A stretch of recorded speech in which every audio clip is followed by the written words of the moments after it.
First, a video.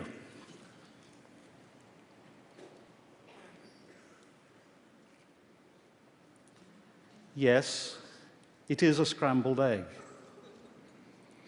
But as you look at it, I hope you'll begin to feel just slightly uneasy. Because you may notice that what's actually happening is that the egg is unscrambling itself. And you'll now see the yolk and the white have separated, and now they're going to be poured back into the egg. And we all know in our heart of hearts that this is not the way the universe works. A scrambled egg is mush, tasty mush, but it's mush. An egg is a beautiful, sophisticated thing that can create even more sophisticated things, such as chickens. And we know in our heart of hearts that the universe does not travel from mush to complexity. In fact, this gut instinct is reflected in one of the most fundamental laws of physics, the second law of thermodynamics, or the law of entropy. What that says basically is that the general tendency of the universe is to move from order and structure to lack of order, lack of structure, in fact, to mush. And that's why that video feels a bit strange. And yet, look around us. What we see around us is staggering complexity. Eric Beinhocker estimates that in New York City alone, there are some 10 billion SKUs, or distinct commodities, being traded. That's hundreds of times as many species as there are on Earth. And they're being traded by a species of almost 7 billion individuals who are linked by trade, travel, and the internet into a global system of stupendous complexity. So here's a great puzzle. In a universe ruled by the second law of thermodynamics, how is it possible to generate the sort of complexity I've described, the sort of complexity represented by you and me and the convention center? Well, the answer seems to be the universe can create complexity, but with great difficulty. In pockets, there appear what my colleague Fred Speer calls Goldilocks conditions. Not too hot, not too cold, just right for the creation of complexity. And slightly more complex things appear. And where you have slightly more complex things, you can get slightly more complex things. And in this way, complexity builds stage by stage. Each stage is magical because it creates the impression of something utterly new, appearing almost out of nowhere in the universe. We refer in Big History to these moments as threshold moments. And at each threshold, the going gets tougher. The complex things get more fragile, more vulnerable, the Goldilocks conditions get more stringent, and it's more difficult to create complexity. Now, we, as extremely complex creatures, desperately need to know this story of how the universe creates complexity despite the second law, and why complexity means vulnerability and fragility. And that's the story that we tell in Big History. But to do it, you have to do something that may at first sight seem completely impossible. You have to survey the whole history of the universe. So let's do it.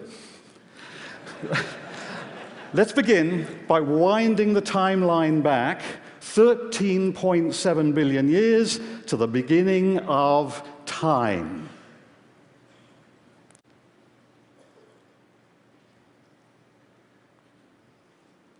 Around us, there's nothing. There's not even time or space. Imagine the darkest, emptiest thing you can, and cube it a gazillion times, and that's where we are. And then, suddenly, bam! A universe appears, an entire universe, and we've crossed our first threshold. The universe is tiny, it's smaller than an atom, it's incredibly hot, it contains everything that's in today's universe, so you can imagine it's busting, and it's expanding at incredible speed. And at first it's just a blur, but very quickly distinct things begin to appear in that blur. Within the first second, energy itself shatters into distinct forces, including electromagnetism and gravity. And energy does something else quite magical. It congeals to form matter. Quarks that'll create protons, and leptons that include electrons. And all of that happens in the first second. Now we move forward 380,000 years. That's twice as long as humans have been on this planet. And now simple atoms appear of hydrogen and helium. Now, I want to pause for a moment, 380,000 years after the origins of the universe, because we actually know quite a lot about the universe at this stage. We know, above all, that it was extremely simple. It consisted of huge clouds of hydrogen and helium atoms, and they have no structure. They're really a sort of cosmic mush. But that's not completely true. Recent studies by satellites such as the WMAP satellite have shown that, in fact, there are just tiny differences in that background.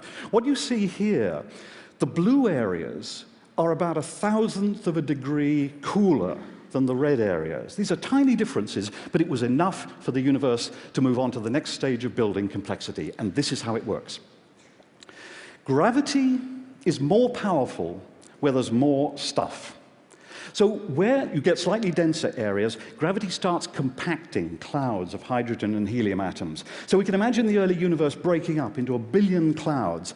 And each cloud is compacted, gravity gets more powerful as density increases, the temperature begins to rise at the center of each cloud, and then at the center of each cloud, the temperature crosses the threshold temperature of 10 million degrees. Protons start to fuse, there's a huge release of energy, and bam! We have our first stars. From about 200 million years after the Big Bang, stars begin to appear all through the universe, billions of them. And the universe is now significantly more interesting and more complex. Stars will create the Goldilocks conditions for crossing two new thresholds. When very large stars die, they create temperatures so high that protons begin to fuse in all sorts of exotic combinations to form all the elements of the periodic table. If, like me, you're wearing a gold ring, it was forged in a supernova explosion. So now the universe is chemically more complex. And in a chemically more complex universe, it's possible to make more things. And what starts happening is that around young suns, young stars, all these elements combine, they swirl around, the energy of the star stirs them around, they form particles, they form snowflakes, they form little dust motes, they form rocks, they form asteroids, and eventually they form planets and moons. And that is how our solar system was formed 4.5 billion years ago. Rocky planets like our Earth are significantly more complex than stars because they contain a much greater diversity of materials. So we've crossed a fourth threshold of complexity. Now, the going gets tougher. The next stage introduces entities that are significantly more fragile, significantly more vulnerable, but they're also much more creative and much more capable of generating further complexity. I'm talking, of course, about living organisms. Living organisms are created by chemistry. We are huge packages of chemicals. So chemistry is dominated by the electromagnetic force. That operates over smaller scales than gravity, which explains why you and I are smaller than stars or planets. Now, what are the ideal conditions for chemistry? What are the Goldilocks conditions? Well, first, you need energy, but not too much. In the center of a star, there's so much energy that any atoms that combine will just get busted apart again, but not too little. In intergalactic space, there's so little energy that atoms can't combine. What you want is just the right amount, and planets, it turns out, are just right because they're close to stars, but not too close. You also need a great diversity of chemical elements, and you need liquids, such as water. Why? Well, in gases, atoms move past each other so fast that they can't hitch up. In solids, atoms are stuck together. They can't move. In liquids, they can cruise and cuddle and link up to form molecules. Now, where do you find such Goldilocks conditions? Well, planets are great, and our early Earth was almost perfect. It was just the right distance from its star to contain huge oceans of liquid water. And deep beneath those oceans, at cracks in the Earth's crust, you've got heat seeping up from inside the Earth, and you've got a great diversity of elements. So at those deep oceanic vents, fantastic chemistry began to happen, and atoms combined in all sorts of exotic combinations. But of course, life is more than just exotic chemistry. How do you stabilize those huge molecules that seem to be viable? Well, it's here that life introduces an entirely new trick. You don't stabilize the individual, you stabilize the template, the thing that carries information, and you allow the template to copy itself. And DNA, of course, is the beautiful molecule that contains that information. You'll be familiar with the double helix of DNA. Each rung contains information. So DNA contains information about how to make living organisms. And DNA also copies itself. So it copies itself and scatters the templates through the ocean. So the information spreads. Notice that information has become part of our story. The real beauty of DNA, though, is in its imperfections. As it copies itself, once in every billion rungs, there tends to be an error. And what that means is that DNA is, in effect, learning. It's accumulating new ways of making living organisms because some of those errors work. So DNA is learning, and it's building greater diversity and greater complexity. And we can see this happening over the last 4 billion years. For most of that time of life on Earth, living organisms have been relatively simple, single cells, but they had great diversity and inside great complexity. Then from about 600 to 800 million years ago, multicelled organisms appear. You get fungi, you get fish, you get plants, you get amphibia, you get reptiles, and then of course you get the dinosaurs. And occasionally there are disasters. 65 million years ago, an asteroid landed on Earth near the Yucatan Peninsula, creating conditions equivalent to those of a nuclear war. And the dinosaurs are wiped out. Terrible news for the dinosaurs, but great news for our mammalian ancestors, who flourished in the niches left empty by the dinosaurs. And we human beings are part of that creative evolutionary pulse that began 65 million years ago with the landing of an asteroid. Humans appeared about 200,000 years ago, and I believe we count as a threshold in this great story. Let me explain why. We've seen that DNA learns, in a sense. It accumulates information, but it is so slow. DNA accumulates information through random errors that some of which just happen to work. But DNA had actually generated a faster way of learning. It had produced organisms with brains. And those organisms can learn in real time. They accumulate information, they learn. The sad thing is, when they die, the information dies with them. Now, what makes humans different is human language. We are blessed with a language, a system of communication so powerful and so precise that we can share what we've learned with such precision that it can accumulate in the collective memory. And that means it can outlast the individuals who learnt that information, and it can accumulate from generation to generation.